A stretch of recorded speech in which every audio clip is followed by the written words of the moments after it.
Magandang araw, welcome po ulit sa atin channel ang Biyahe Komida. Punta tayo sa atin topic. Tony Fowler, naiyak dahil dismayado sa ginanap na gender reveal. Naiyak si Tony Fowler matapos siyang madismaya sa ginanap na gender reveal para sa pinagbubuntis niyang anak nila ni Vince Flores. Sa isang emosyonal na eksena, hindi nakapagtimpi si Tony at naiyak sa kanyang partner habang inisa-isa ang kanyang mga concerns. Isa sa mga ikinadismaya ni Tony ay ang racing na ginawang paraan upang i-anunsyo ang gender ng kanilang anak.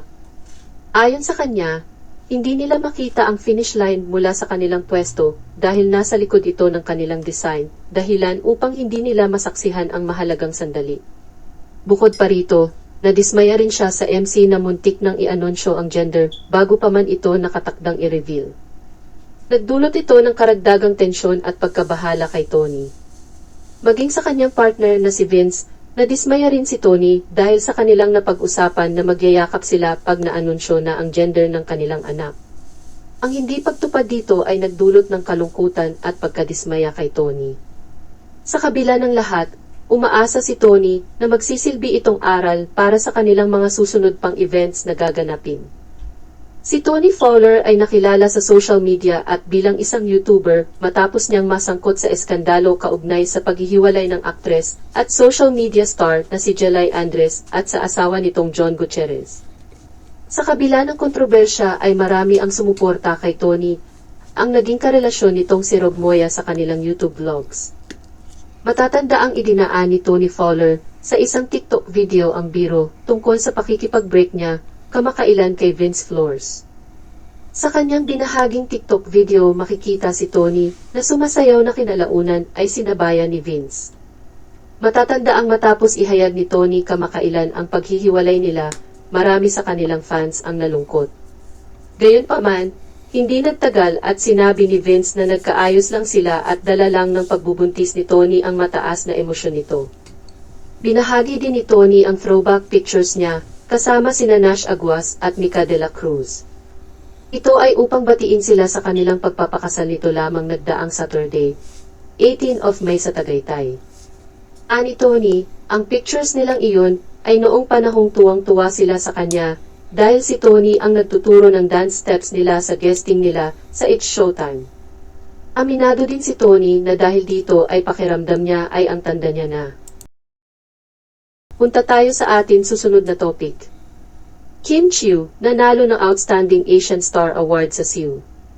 Dahil sa pagtigil ng show performance ni Kim Chiu bilang Juliana luwalhati sa dramang Linlang, ay nakuha niya ang Outstanding Asian Star Award sa Seoul International Drama Awards 24.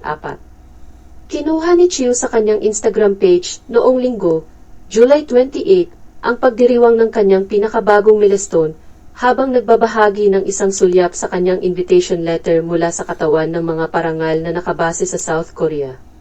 Nakuha ko ang balita ngayon. Ako ay nawala para sa mga salita, hindi mapagpasalamat at lubos na masaya. Hindi ako makapaniwala na nangyayari ito.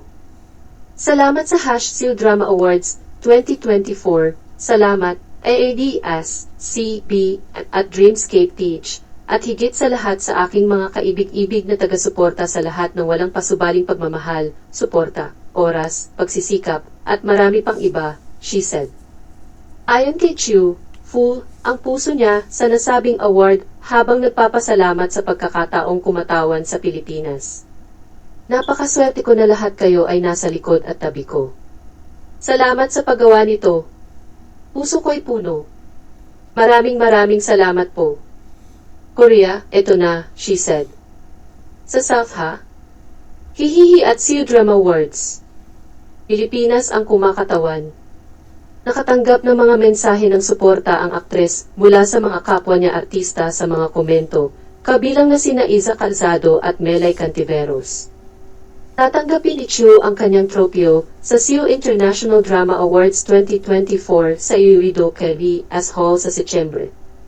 Ayon sa official website nito, nag-best ang aktres sa mga kapwa nominado na sina Ochi Rosdiana ng Indonesia, Emily Chan ng Malaysia, Desmond Tan ng Singapore, at Blupong Tiwatangwan Charoen at Pumpat M. Samang. Asan yung blue team? Dito na kayo, dito na kami, dito na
hottest showbiz chika for today. Huwag kalimutan mag-subscribe. Click the notification bell for more showbiz chika updates. Like and share the video. Maraming salamat at magandang buhay sa lahat. Paalam.